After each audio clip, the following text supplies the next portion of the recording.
ജില്ലാ അതിർത്തി, അതായത് കോഴിക്കോട് കണ്ണൂർ ജില്ലാ അതിർത്തിയിൽ വെച്ചാണ് മന്ത്രി AK ശശീന്ദ്രൻ നേതൃത്വത്തിൽ MLA ഉൾപ്പെടെയുള്ള ആളുകളുണ്ട്. അവരെല്ലാവരും ചേർന്നാണ് മൃതദേഹം ഏറ്റുവാങ്ങുക. അതിനുശേഷം നേരെ കോഴിക്കോട് കണ്ണാടിക്കലിലെ അർജുൻ്റെ വീട്ടിലേക്കാണ് പോവുക. ഏറെ നാളത്തെ കാത്തിരിപ്പുണ്ട്, സങ്കടകരമാണ്. പ്രതീക്ഷകളുടെ ഭാരമെല്ലാം ബാക്കി വെച്ചാണ് അർജുൻ മടങ്ങുന്നത്. അപ്പോഴും ആ കാത്തിരിപ്പിനൊക്കെ വിരാമമായി. ഒടുവിൽ ഏതെങ്കിലും നിലയ്ക്ക് നമുക്ക് വളരെ സങ്കടകരമാണെങ്കിൽ പോലും അർജുനെ ഒടുവിൽ കണ്ടെത്താനും വീട്ടിലേക്ക് എത്തിക്കാനും ചടങ്ങുകളിലേക്ക് കടക്കാനും കഴിയും. നമ്മളോടൊപ്പം മന്ത്രി തന്നെ ചേരുകയാണ്. വേദനാജനകമാണ്, പക്ഷേ അപ്പോഴും നമുക്ക് ഒരു കാത്തിരിപ്പിനൊരു ഉത്തരം കിട്ടി. ഇനിയിപ്പോൾ തുടർന്ന് അങ്ങോട്ടേക്ക് നേരെ വീട്ടിലേക്ക് പോകുന്ന എന്താണ്? നമ്മുടെയൊന്നും ഓർമ്മയിൽ ഇത്തരത്തിലുള്ള ഒരു ദുരന്തവും ദുരന്ത നിവാരണ പ്രവർത്തനവും നാശനഷ്ടങ്ങൾ ഉൾപ്പെടെയുള്ള മൃതദേഹങ്ങൾ കണ്ടെടുക്കുന്നതിനും ഇങ്ങനെയൊരു തെരച്ചിൽ നടന്നിട്ടില്ല. സമാനതകളില്ലാത്ത ഒരു തെരച്ചിൽ പ്രക്രിയയിലൂടെയാണ് ഏറ്റവും ഒടുവിൽ അർജുൻ ഓടിച്ചിരുന്ന ട്രക്കും അർജുൻ്റെയും മൃതദേഹവും കണ്ടെത്താൻ കഴിഞ്ഞത്. അതിന് കർണാടക ഗവൺമെൻറ്, കേരള ഗവൺമെൻറ്, കർണാടകത്തിലെ കാർവാറിലെ MLA, മഞ്ചേശ്വരത്തെ MLA, ഇവിടെ ഞാനും റിയാസും ഉൾപ്പെടെയുള്ള 2 മന്ത്രിമാരും മറ്റ് MLA മാരും എല്ലാവരും നമ്മുടെ ഒരു കുടുംബാംഗം നഷ്ടപ്പെട്ടാൽ എന്താണ് നമുക്ക് തോന്നുക, ആ വികാരത്തോടു കൂടിയാണ് അർജുനൻ്റെ മൃതദേഹമെങ്കിലും കിട്ടിയാൽ കൊള്ളാമെന്ന് ആഗ്രഹിച്ചത്. ഒടുവിൽ ആ ആഗ്രഹം സബലീകരിച്ചിരിക്കുകയാണ്. അങ്ങനെ ആയാലും ആ കുടുംബത്തിന് വലിയ വേദനയുണ്ടാകും. നഷ്ടം തന്നെയാണല്ലോ. പക്ഷേ അവർ ഈ യാഥാർത്ഥ്യം അംഗീകരിക്കാൻ മാനസികമായി ഇതിന് തയ്യാറെടുത്ത് കഴിഞ്ഞിട്ടുണ്ടാകുമെന്നാണ് ഞാൻ കരുതുന്നത്. നമ്മൾ മനസ്സിലാക്കേണ്ടത്, അല്ലെങ്കിൽ അർജുൻ്റെ കുടുംബവും മനസ്സിലാക്കേണ്ടത്, ഒരു നാട് ഒരുമിച്ച് നിങ്ങളുടെ കൂടെ നിന്ന അപൂർവങ്ങളായ സംഭവങ്ങളിലൊന്നാണിത്. അപ്പോൾ ആ നാടിനെ ഓർത്ത് നാടിപ്പോഴും നാളെയും നിങ്ങളോടൊപ്പം ഉണ്ടാകുമെന്ന ഉറപ്പ് മാത്രമാണ് അവരോട് പറയാനുണ്ട്. ഇപ്പോൾ ഏതാനും സമയത്തിനൊക്കെ നമുക്ക് അഴിയൂർ എത്തിച്ചേരും. മൃതദേഹത്തോടൊപ്പം കാർവാർ MLA-യും മഞ്ചേശ്വരം MLA-യും അനുഗമിക്കുന്നുണ്ട്.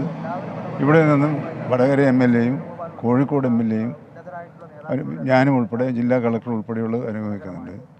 സംസ്ഥാന ഗവൺമെൻറ്റിന് വേണ്ടി പുഷ്പചക്രം ഞാൻ അവിടെ വെച്ചാണ് സമർപ്പിക്കുന്നത്. പോകുന്ന വഴി പൂളാടിക്കുന്നിൽ ലോറി ഡ്രൈവർമാരുടെ അവരവിടെ കാത്തു നിൽക്കുന്നുണ്ട്. അവർക്ക് ആദരവ് അർപ്പിക്കാനൊരു സമയം വേണമെന്ന് പറഞ്ഞു. അപ്പോൾ കഴിഞ്ഞ നേരെ കണ്ണാടിക്കലിൽ നിന്നും വിലാപയാത്രയായി വീട്ടിലേക്ക് കൊണ്ടുപോവുകയും ചെയ്യും. ഇതാണ് ഇപ്പോൾ തീരുമാനിച്ചത്.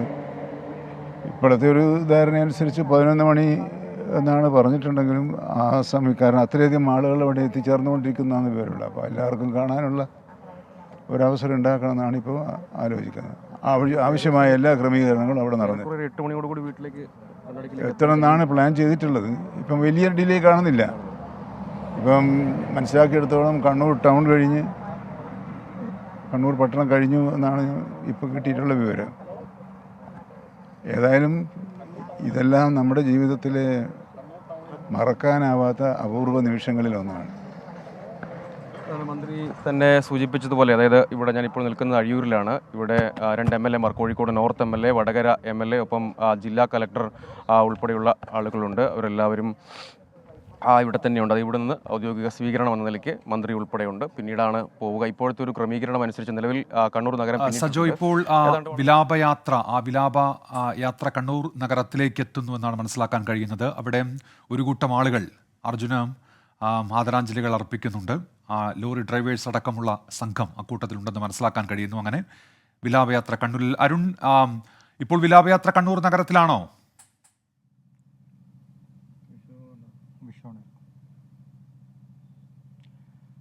ഉന്മേഷ്, വിലാപയാത്ര ഇപ്പോൾ കണ്ണൂർ നഗരത്തിലെത്തിയിരിക്കുന്നു. ഇവിടെ നഗരത്തിലെത്തിയ സമയത്ത് ഇവിടെ കാത്തുനിന്ന അർജുനെ ഒരു നോക്ക് കാണുന്നതിന് വേണ്ടി കാത്തുനിന്ന ലോറി ഡ്രൈവർമാർ ഉൾപ്പെടെയുള്ള ആളുകളുണ്ട്.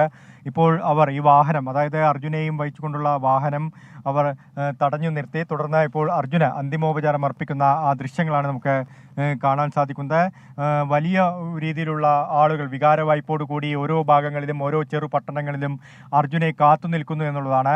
ഇത്രയും നേരം, അതായത് രാവെന്നോ പകലെന്നോ വ്യത്യാസമില്ലാതെ ഇത്രയും നേരം അർജുന് വേണ്ടി കാത്തിരിക്കുന്നു. കഴിഞ്ഞ 72 ദിവസങ്ങൾ എങ്ങനെയാണോ മലയാളികൾ ഒന്നടങ്കം അർജുൻ എവിടെയെന്ന് ആ ചോദ്യത്തിന് ഉറ്റുനോക്കിക്കൊണ്ടിരുന്നത്, അതേപോലെ തന്നെയാണ് ഇപ്പോൾ ഓരോ സ്ഥലങ്ങളിലും, അതായത് ഓരോ നഗരങ്ങൾ പിന്നിടുമ്പോൾ നമുക്ക് കാണാൻ സാധിക്കുന്നത്. ഇപ്പോൾ ഈ ഒരു 5 മിനിറ്റ് മാത്രമാണ് ഇവിടെ ഈ കണ്ണൂർ നഗരത്തിൽ ഈ വാഹനം നിർത്തിയത്. അതിനുശേഷം ഈശ്വർ മാൽപ്പെ ഉള്ളവരെ ആളുകൾ കാണുന്നുണ്ട്. ഇപ്പോൾ ഈ ആംബുലൻസ് ഇവിടെ നിന്ന് പുറപ്പെടാനുള്ള തയ്യാറെടുപ്പുകൾ നടത്തുന്നു. ആംബുലൻസ് പുറപ്പെടുന്നു. അല്പസമയത്തിനകം തന്നെ അഴിയൂരിലേക്ക് എത്തിച്ചേരുമെന്നാണ് നമുക്ക് മനസ്സിലാക്കാൻ സാധിക്കുന്നത്. എന്തായാലും ഓരോ ഭാഗങ്ങളിലും ഓരോ ചെറു നഗരങ്ങളിലുമൊക്കെ ഇങ്ങനെ ആളുകൾ വികാരവായ്പോടുകൂടി അർജുനെ ഒരു നോക്ക് കാണുന്നതിന് വേണ്ടി കാത്തു നിൽക്കുന്നു എന്നുള്ളതാണ് ഉന്മേഷ്. അരുൺ പാറയ്ക്കലാണ് നമുക്കൊപ്പം ചേർന്നത്. വിലാപയാത്ര കണ്ണൂരിലാണ് എത്തിയിരിക്കുന്നത്.